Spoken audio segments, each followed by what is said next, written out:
Salve, galera! Tá entrando no ar o 6º episódio do Boteco Popcast. Pode vir que o boteco já tá aberto.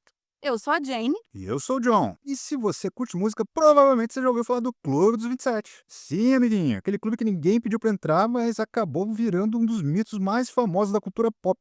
Pois é, e hoje o Boteco Popcast fala de 10 músicos, vários deles que mudaram a história da música, que morreram aos 27 anos para lembrar dos gênios que eles eram, trazer histórias, curiosidades, lendas, até uma pitada, digamos, de humor, ao menos pro personagem bônus dessa lista. Sim, porque a gente vai ter 10 lendas, mais um maluco que teve a carteirinha do clube caçada. Mas isso, no final, você descobre. Agora, puxa a cadeira, pede uma gelada e bora pro papo. Para começar, John, apesar do termo Clube dos 27 ter surgido e se popularizado lá nos anos 70, o primeiro nome da lista inaugurou o clube bem antes disso, confere? Sim, exatamente. Robert Johnson é o marco zero desse mito. Ele morreu em agosto de 1938, provavelmente envenenado, mas isso nunca teve confirmação. Ele era o bluesman do Delta do Mississippi, influência direta de todo mundo que veio depois. Tá, e diz que tem uma lendazinha envolvendo o nome de Robert Johnson, confere também? Qual que é a história? Então, diz que ele foi o primeiro a assinar com aquele empresário famoso dos roqueiros, sabe? O Demônio, o Cramunhão, um chão de criança, o sete pele. Tá ofendido? Prefendido? Tá ofendido? Então foi ele. Então, Foi ele. ele vendeu a alma numa encruzilhada pra tocar blues que nem um demônio do blues que ele foi. Verdade? Não sabemos, né? Eu não acredito em bruxas, pero que ai. Pero que lasai. Esse aí, Estranho. meu portunhol tá mal. Mas ajudou a construir o mito, vai. Não sabemos se é verdade, se é mentira, mas ajudou a construir o mito. E tem mais, né? Sem ele, talvez a gente nunca tivesse conhecido coisas como Rolling Stones, Eric Clapton ou Jimi Hendrix, da maneira que soa hoje. Porque o cara foi escolinha pra todo mundo. Agora vamos para o próximo da nossa listinha, que foi outro que subiu ou desceu, vai saber, né? Também antes da década de 70, que foi o Brian Jones, que morreu em julho de 69. Brian Jones, claro, fundador dos Rolling Stones, e que tocava de tudo, cítara, flauta, marimba, melotron, que aliás eu sinceramente não faço ideia do que seja, mas enfim, era um cara brilhante, mas que se perdeu nas dorgas, teve uns bate-boca com os coleguinha e acabou sendo afastado da banda um pouco antes de morrer. Aliás, a morte dele também é cheia de controvérsias, de teoria da conspiração, mas oficialmente ele morreu afogado na piscina de forma acidental. Então, John Doe Sr., meu papai, adora contar essas histórias do Brian Jones. Primeiro, porque ele é super fã dos Stones e do Brian Jones, que ele alega que é a melhor fase do grupo, e eu concordo com ele. Let It Bleed é o melhor álbum dos Stones. Gente, ouçam Let It Bleed se vocês nunca ouviram. Naquele streaming lá, tá? Não precisa comprar, não. Pode ficar no streaming Pode lá. ser no streaming. Ou vai brigar com o Lars Ulrich também, dá pra brigar com ele baixando naquele outro lugar lá. Bora, mas prosseguindo. E meu papai, John Doe Sr., adorava contar histórias do Brian Jones. Adora ainda. Adora. Né? E do quanto o cara era fera, do quanto o cara tocava tudo. Meu pai encantado por ele tocar violino, marimba, campainha, cachorro, liquidificador e tudo era som pra ele nos Stones. Então foi a fase mais inventiva dos Stones. Realmente a morte dele deixou os Stones um pouco menos geniais. Bom, aí seguindo, já entrando definitivamente na década de 70, exatamente no ano de 1970, teve duas bombas. No dia 18 de setembro, morreu Jimi Hendrix e cerca de 15 dias depois, em 4 de outubro, morreu a Janis Joplin. O Hendrix, não precisa nem dizer, é simplesmente o cara que redefiniu a forma como se toca guitarra. Mas a morte dele não teve nada de sobrenatural, foi simplesmente uma asfixia após a ingestão de medicamentos e álcool. Ou seja, mais um talento gigante que não teve tempo de se proteger da pressão absurda da fama. Já a Janis acabou morrendo de overdose de heroína. Por fora, aquele mulherão, intensa, engraçada, completamente fora dos padrões da época. Mas por dentro, uma pessoa extremamente vulnerável, que sentia insegurança, solidão e que deixava isso muito claro quando ela cantava. Porque a mulher cantava como se estivesse sangrando por dentro, e acho que tava mesmo, né? Talvez a Janis seja um caso triste sobre uma coisa que a gente precisa falar, que é bullying, né? Sim. Diziam na escola que ela era o garoto mais feio da escola. Ou seja, não era nem a menina mais feia, era o menino. Então, assim, era uma forma de bullying muito severa. E todas essas cicatrizes, eu acho que transparece, principalmente nos ao vivos dela. Eu tenho um álbum dela chamado In Concert, que o sofrimento é palpável, assim, Pega no ar. Exato, No ar. é denso. Então, primeiro, não usem drogas. Segundo, não façam bullying com os coleguinhas. Exatamente. Você pode até criar uma pessoa genial, mas que você vai estragar com a pessoinha, vai, então não faz isso não. A cabecinha foi pro vinagre. Foi pro vinagre. Mas enfim, o que fica da Janis, claro, além das músicas fabulosas, foi uma coisa muito importante. Aqui vou defender meu lado. Foi que ela abriu caminho pra mulherada cantar rock do jeito que quisesse, sem pedir licença. Então, obrigada, Santa Janis. E agora, mais um nome de peso para essa lista. Pois bem, estamos falando de Jim Morrison, do Doors. O que aconteceu? 1971, o que acontece? 71, o menino encontrado morto na banheira, lá em Paris. E a causa é dada como ataque cardíaco, mas nunca teve uma autópsia para comprovar isso. E é aqui que o mito explode, porque isso alimentou todas as teorias possíveis, inclusive que ele teria fingido a própria morte dado no pé, para viver anônimo tranquilão por aí.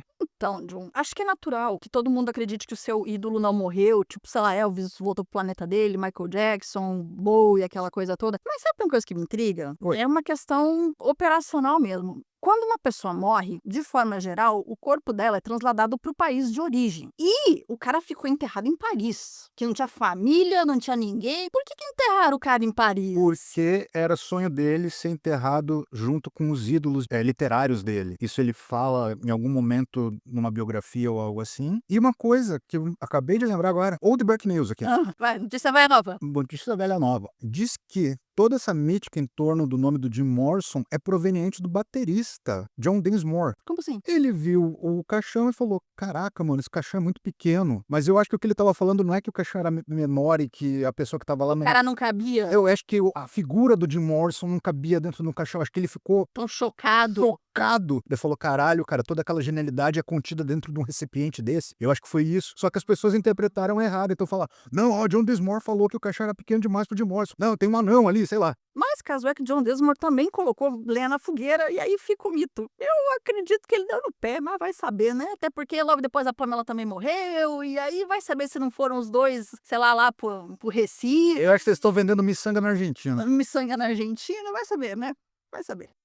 Bom, continuando, na década de 70, a gente ainda ia perder mais 2 grandes nomes do rock. Primeiro, o Ron Pigpen McKernan. Pigpen. Alguém sabe o que quer dizer Pigpen? Porque eu não sei se você sabe. Caneta de porco, Pedrinho. Porco, tá bom. Caneta de porco. Você pega um bacon e escreve. Fechou. Entendeu? Tá, mas o que aconteceu com ele? Então, ele era basicamente o coração do Grateful Dead e também era um opala, o desgraçado. Bar ambulante. Era um opala. Tanto que ele bebeu, acabou zoando o fígado dele, ele morre por complicações disso. E o outro pode ser considerado o protopunk, que é o baixista do Stooges, David Alexander. Ou seja, Stooges, pra quem não sabe, banda do Iggy Pop, é o cara que inventou o punk. Ele é conhecido como padrinho do punk. Ah, o padrinho, achei que era o pai, mas É o tá bom. padrinho do punk. É porque pai ninguém quer ser, né? Padrinho todo mundo gosta, né? Padrinho não tem que pagar pensão. Tá certo, padrinho do punk. E o que aconteceu com o Dave? Então, ele acabou morrendo de um edema pulmonar. Em fevereiro de 75. 75. Né? Então, assim, a gente teve uma década aí bem pesadinha pra galera do rock.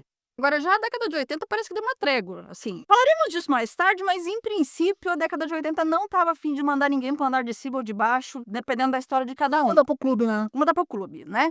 Agora, nos anos 90, infelizmente, a gente teve mais 2 perdas e que foram muito próximas e que também, por conta disso, abalaram muito o mundo da música. Em 5 de abril de 94, morreu talvez o cara que era, ou é, o mais conhecido do Clube dos 27, que é o Kurt Cobain, em Nirvana. A história dele também envolve altas teorias conspiratórias, mas o fato é que Kurt cometeu suicídio em casa, porque era uma pessoa extremamente sensível e que estava se sentindo profundamente desconfortável com a fama. Ele também tinha alguns problemas de saúde, dores no estômago, que eram frequentes e dilacerantes. Então, assim, o cara realmente não estava bem e, por conta disso, ele acabou deixando o nosso planetinha. E teve uma outra pessoa que também ficou muito abalada com a morte do Kurt, que foi a Kristen Pfaff, que era baixista do Hole, banda da mulher do Kurt, a Courtney Love. E isso porque eles eram muito amigos, eles eram amigos muito próximos. E ela ficou tão abalada com a morte do Kurt que ela queria tanto deixar a banda, o Hole, quanto ir embora de Seattle. Só que ela acabou falecendo antes disso, no dia 16 de junho, ou seja, pouco mais de 2 meses depois da morte do Kurt, por overdose de cocaína. Então, assim, foram 2 perdas dos anos 90, mas 2 pesadíssimas no mesmo ano, muito próximas, e que definitivamente entraram para a história do Clube dos 27, digamos assim. E aqui cabe uma curiosidade mórbida, Jane. Tanto o Jimi Hendrix, quanto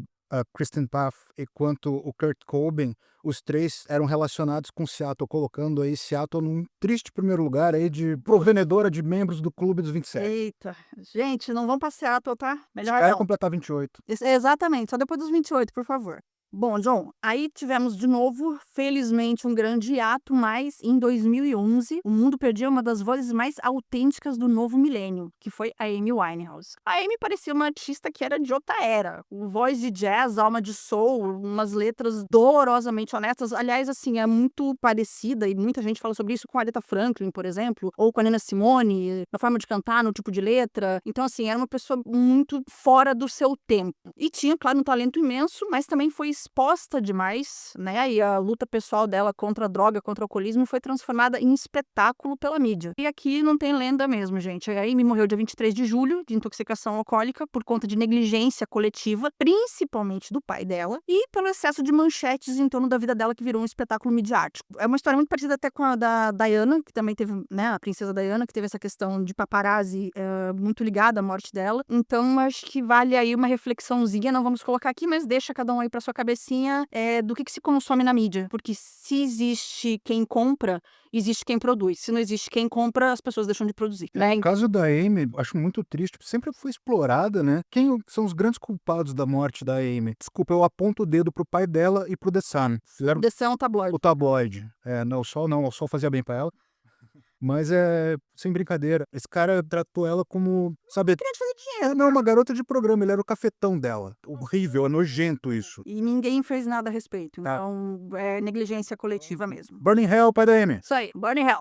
Mas, para que nem tudo seja tristeza, e conforme prometido, temos aqui um bônus. Já falamos dos 10 artistas, agora vem o nosso bônus. Porque sim, Rogerinho, temos um cidadão que tentou a todo custo entrar pro Clube dos 27, mas não rolou. Simplesmente não rolou. Você sabe de quem a gente tá falando? Claro que eu sei. Então me conta. Pra mim não, porque eu também sei. Conta pra galera. É um maluquinho. Mineiro maluquinho? Tem um maluquinho, né? De uma banda chamada Motley Crue. Quem é o menino maluquinho? O nome que consta no BO do menino maluquinho é Nick Six. Não, o bicho queria tanto entrar nesse clube dos 27, mais tanto que ele tentou descolar a carteirinha a todo custo. Tá, vou contar em detalhes, vamos lá. A bagaça toda aconteceu a primeira vez no dia 14 de fevereiro de 86, dia dos namorados no hemisfério norte, após um show da banda em Londres, quando o Nick Six, então com 27 anos, saiu com o guitarrista do Hannah Rocks, o Andy McCoy, e pegou um táxi para procurar algum traficante disponível na night. Eles acharam um cara na rua, que levou eles para a própria casa, e o próprio cara injetou no Nick, porque o cara já tava totalmente trelelé das ideias. Resultado, Nick Six simplesmente apagou, e o traficante, muito coeso com a situação, pegou um taco de beisebol e começou a bater nele para tentar acordar o cara. Sim, isso aconteceu, está na biografia do próprio Nick Six. Isso aí diz que é o desfibrilador de Bedrock, né? Do Fred Flintstone usavam exato. o desfibrilador. Desfibrilador, taco do TACAP. Vou te acordar no TACAP, mano. Não, mas a questão é, não deu certo. O próprio Andy McCoy, aí agora a lenda que diz, que tentou até enfiar gelo dentro das calças do Nick Six pra ver se ele acordava. E o caso é que como o trafica não conseguiu achar pulsação nele em momento nenhum, simplesmente botou o morto nas costas, jogou dentro de uma caçamba de lixo e deu no pé. Agora a pergunta que fica, Rogerinho, onde é que tá o Andy McCoy nesse momento, hein? Então, acho que ele foi numa 7-Eleven, ia falar 9-Eleven. Outra pessoa. A 7-Eleven? Então, ele foi numa 7 É que ele foi comprar mais gelo pro drink dele, porque os que tinha, ele tinha os cabelinhos estranhos. Entendi. pode ser, porque o bicho sumiu, né? Mas enfim, o que era pra ter sido uma entrada triunfal no Clube dos 27 pro Nick Six acabou sendo só humilhação mesmo de acordar de ressaca dentro de uma lixeira. Jenny, dessa vez, isso fez com que a carteirinha do Clube dos 27 dele fosse definitivamente confiscada.